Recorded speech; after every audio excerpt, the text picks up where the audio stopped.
चंदनपुर गांव में रवि नाम का एक लड़का रहता था। वो अपने माता पिता की इकलौती संतान थे। इस वजह से रवि कभी कभी अपने आप को अकेला महसूस करता था। उसका कोई दोस्त नहीं था। उसके पिता हनुमान जी को बहुत मानते थे। जय बजरंग बली, जय बजरंग बली। उसके पिता जब भी मंदिर जाते थे तो रवि को भी साथ में ले जाते थे।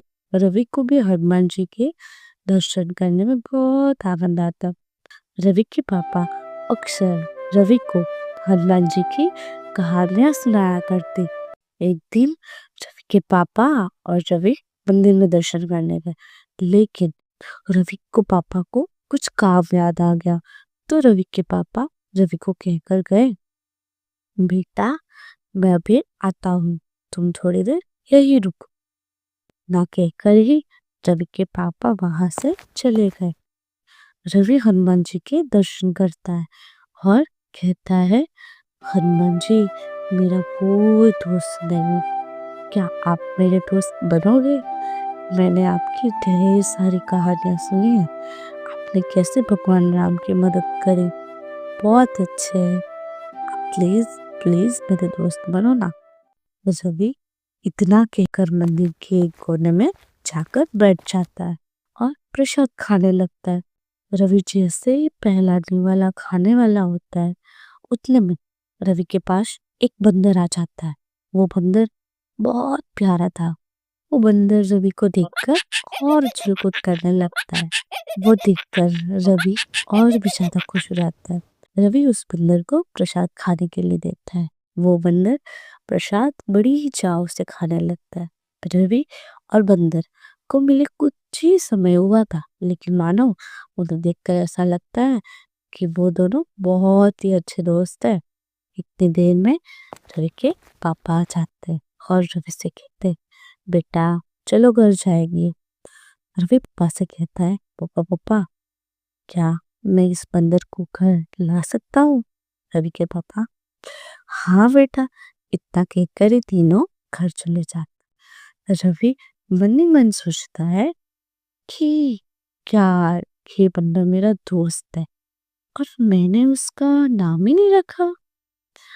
रवि उस बंदर से कहता है, आज से तेरा नाम मारुति। वो नाम सुनकर वो बंदर और खुशी से उछल कूद करने लगता है। रवि और मारुति दिन भर खेल कूद और शरारत में लगे रहते हैं। रवि बहुत खुश था। अगले दिन रवि के पापा काम पर चले जाते हैं और देर रात होने पर भी वो घर नहीं लौटते हैं। ये देख सब रवि की मम्मी और रवि चिंता करने लगते। अगले दिन रवि और मारुति अपने पापा को ढूंढने निकले थे।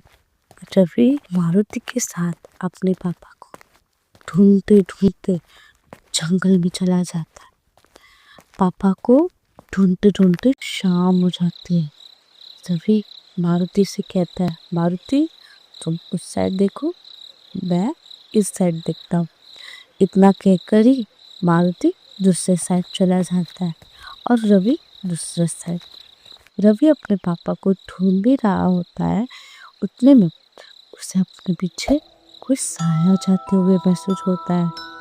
रवि शहर में जाता है, उससे सहमी सी आवाज में कहता, कौन है वहाँ, कौन है वहाँ पर? रवि जैसे ही पीछे मुड़ता है, उसे एक साया बड़ी तेजी से अपने पास आते हुए दिखाता है। रवि डर से भागने जाता है, लेकिन वो साया रवि को उठाकर गायब हो जाता है। मारुति जब पापा को ढूंढ कर लौट तो उससे वहां पर रवि के हाथ की ब्रेसलेट मिलती है। मारुति ये देखकर चौंक जाता है और मारुति रवि को ढूंढने लगता है, लेकिन रवि उसे कहीं नहीं मिलता है। क्या लगता है आपको, आखिर वो साया कौन था? क्या रवि के पापा को भी उसी साया ने उठाया होगा? क्या लगता है आपको, रवि अपने पापा से कभी मिल पाएगा? बहुत सारे सवाल है और सारे सवालों का जवाब पाने के लिए देखिए पार्ट 2।